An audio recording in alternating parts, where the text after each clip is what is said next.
Vi talte om Gaza lige før. Vi bliver lidt ved emnet. Det har du med at snige sig ind en hel del steder. Først i valgkampen i København, og så nu også på musikscenen. Mm-hmm.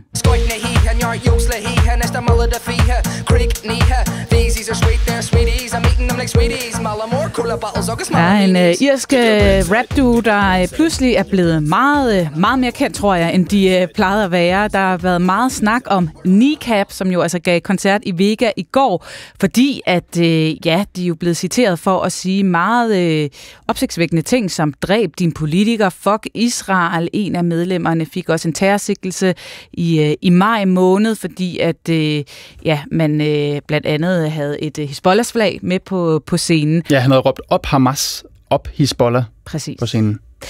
Mange har så været spændt på, hvordan ville det gå i aftes på den københavnske scene i Vega. Og der var jo sådan journalister, de var blevet bedt om at blive væk, så der er ikke så mange reportager derindefra. Men man kan se videoer på blandt andet X om, hvordan det også gik ned i går.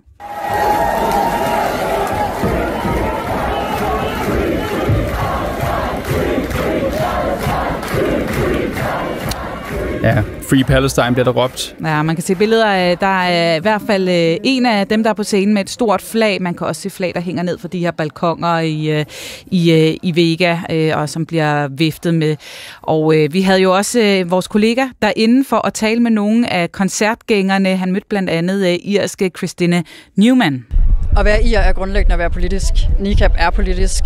Et frit Palæstina er også noget, der ligger mig meget nært, så det går hånd i hånd. Jeg tror på kunstnerisk frihed. Jeg behøver ikke nødvendigvis være enig i alt, hvad de siger, men de skal have lov til at sige, hvad de vil. Kan det gå for langt? Jeg synes ikke, det kan gå for langt at sige noget. Vi snakker om et band. Vi snakker ikke om folk, der har slået en masse mennesker ihjel i Palæstina, tværtimod. Nej, det går ikke for langt. Ja. Og det var så koncerten i aftes. De spiller igen i aften, og der skal du med, Sebastian Saxton. Velkommen. Tusind tak. Musikjournalist og fan. Glæder du dig? Altså nu har jeg læst anmeldelser fra i går, og jeg vil sige, at jeg glæder mig mere, end jeg gjorde inden den koncert. Når du glæder dig ellers ikke så meget, eller hvad? Men er du sindssygt, det virker som en god koncert, det der. Ja. Jeg læste Ekstrabladet, som beskrev ligesom, at den her store elefant i rummet, som jo er beskrevet af jer her, altså de her slagord, at de holdt dem tilbage, indtil der var 5 sange inden. Og så fik den ellers. Så blev det politisk og farligt. Men, og det var det, man stod og ventede på, eller hvad? Ja, nej, det tror jeg ikke. Altså for mig tror jeg bare, det er vigtigt at sige, at det jo også er et band, som laver musik, og det at tage til koncerten jo er en koncert, og ikke en aktivist, eller ikke en demonstration i hvert fald. Nej, men du har jo ellers for nyligt i Genstart, vores podcast her i DR, fortalt, at det er netop af de her grænsesøgende holdninger, der er grunden til, at du er fan. Ja, helt klart. Men det handler jo ikke nødvendigvis. Det handler om alle mulige aspekter af, hvad det er, de finder på at sige for scenen, det her band. Altså, de kan finde på de vildeste ting. Første gang, jeg oplevede dem, der var det sådan en ret eksplicit sådan stofforherligelse.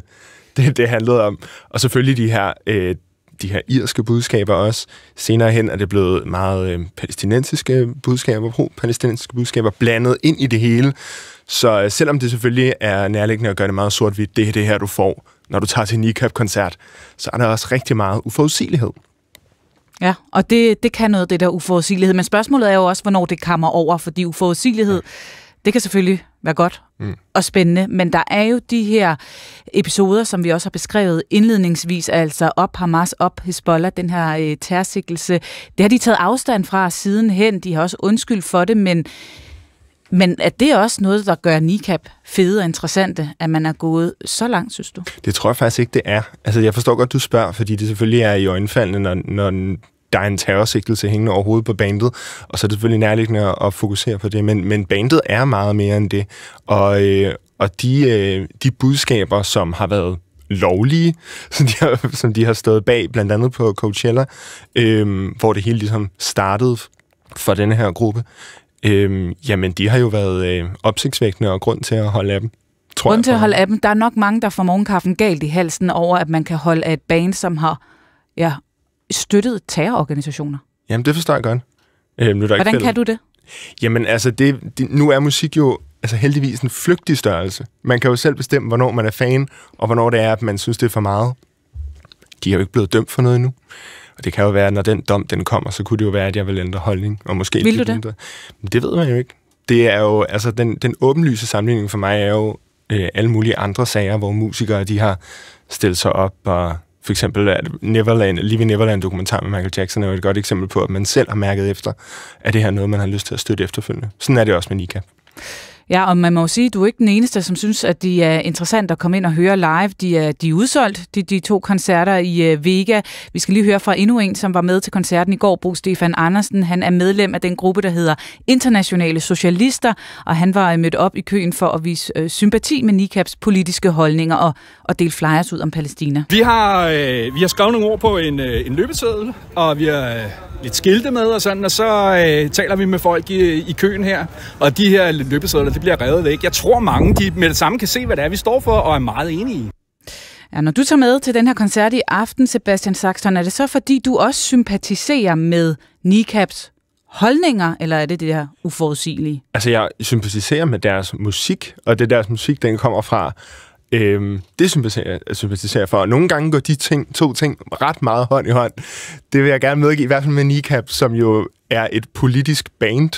Hvis du fjernede politikken, var der nok ikke ret meget tilbage, og ikke ret mange grund til overhovedet at lave musik for de her 3 i'er. Så jeg håber, det hele går hånd i hånd i aften. Er der en grænse?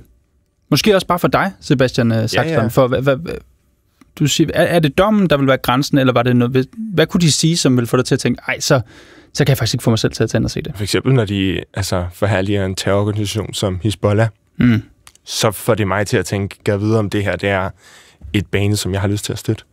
Ja, når de siger death to the IDF. Det var så ikke helt dem, der gjorde det. Det var Bob Dylan, som er 2 koncerter, som fandt sted lige efter hinanden på Glastonbury. Okay. Så jeg forstår godt, du siger det. Men det her, det er jo sådan noget med NICAP og Kill Your Local MP og Hamas og Hizbollah. Det er jo lidt i samme boldgade i hvert fald, er det meget kontroversielt, og måske ikke noget, som man er vant til at høre som koncertgænger. Dræb din politiker, fuck Israel. Vil det være okay? Måske. Måske? Ja. Det er jo en mavefornemmelse. Det vil jo nok først sætte sig for alvor, når jeg står derinde. Du må give en anmeldelse i morgen, så må vi høre, hvordan det er gået. Sebastian Saxton, tak for at være med. Tak fordi jeg måtte. Ja. Altså musikjournalist og klar til koncert i aften med dem her. Get me Cammy's money and give her my thanks. We'll call it reparations, but then knock you wank. Try to take my money, but I came and collect.